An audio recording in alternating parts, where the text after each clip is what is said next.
Hello दोस्त, नमस्कार। मेरा नाम रवि चौरसिया। आज मैं आपको एक कहानी सुनाऊंगा। पिता ने पुत्र से क्या मांगा। पिता ने अपने पुत्र को बड़े ही लाड प्यार से पाला और अब उसका पुत्र यही कोई 17 साल के आसपास हो चुका था।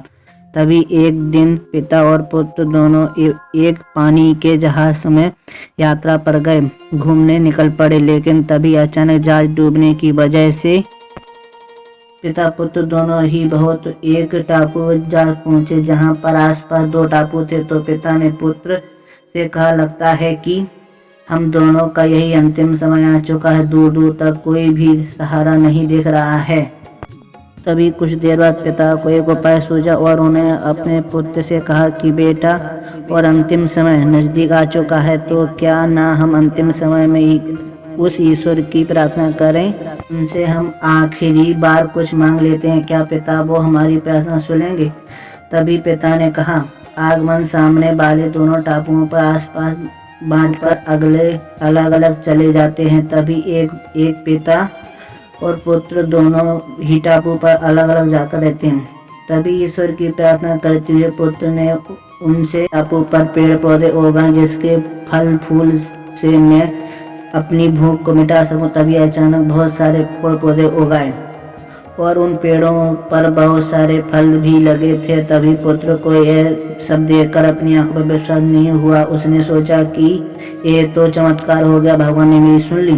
तभी उसने भगवान से दोबारा प्रार्थना करते हुए मांगा कि हे भगवान, आप मेरे लिए एक सुंदर स्त्री भेज दो, जिसके साथ मैं रह सकूं, अपना परिवार बढ़ा सकूं। तो उसी समय सुंदर लड़की प्रकट हो गई।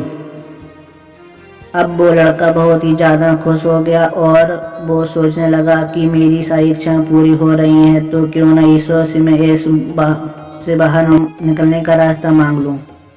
प्रार्थना में यह कहा कि हे भगवान, मेरे लिए एक ऐसी नाव भेज दो जिसके सवार होकर मैं यहाँ से बाहर निकल सकूं। तभी भगवान ने तुरंत ही एक बड़ी नाव भेज दी और उसका पुत्र और सुंदर लड़की को लेकर नाव में बैठकर और अपने पिता को वहीं टापू पर छोड़कर वहां से निकलने लगा। तभी आकाश में काले बादल छा गए और दिन में ही बिल्कुल अंधेरा छा गया। ये सब देखकर वो लड़का बहुत डर गया कि अचानक ये सब क्या हो गया। तभी रोशनी दिखी और आकाशवाणी हुई और वैसे ईश्वर से आवाज आई और ईश्वर बोला कि बच्चे, घर अकेले जा रहे हो, अपने पिता को साथ नहीं ले जाओगे। तो पुत्र ने कहा कि उनको छोड़ो, वो इसी लायक हैं, उनको यही टापू पर ही मरने दो, वैसे ही बूढ़े हो चुके हैं और उन्हें अब मैं संभाल नहीं सकता। और वैसे भी आपस में प्रार्थना तो उन्होंने भी की थी, लेकिन आप अपने इच्छा ही उसका फल यही भोगने दो। तभी आकाश में वाणी हुई, हे भगवान बोले, बच्चे, क्या तुम्हें पता है कि तुम्हारे पिता ने तुमसे प्रार्थना में क्या मांगा था। तो पुत्र ने बोला कि भगवान, मुझे नहीं पता है कि उन्होंने मांगा था। तो ईश्वर बोले, सुनो, तुम्हारे पिता ने प्रार्थना में मुझसे यह कहा था कि भगवान, मेरे पुत्र आपसे जो भी मांगे उसे वो दे देना, चाहे आप मुझे कुछ मत देना।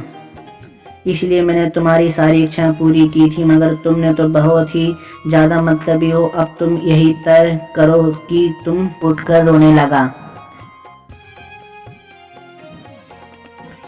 बहुत ही ज्यादा पछतावा कर रहा था। तभी वहां सीधा भागता हुआ अपने पिता के पास पहुंचा और उनके पैरों में गिर गया।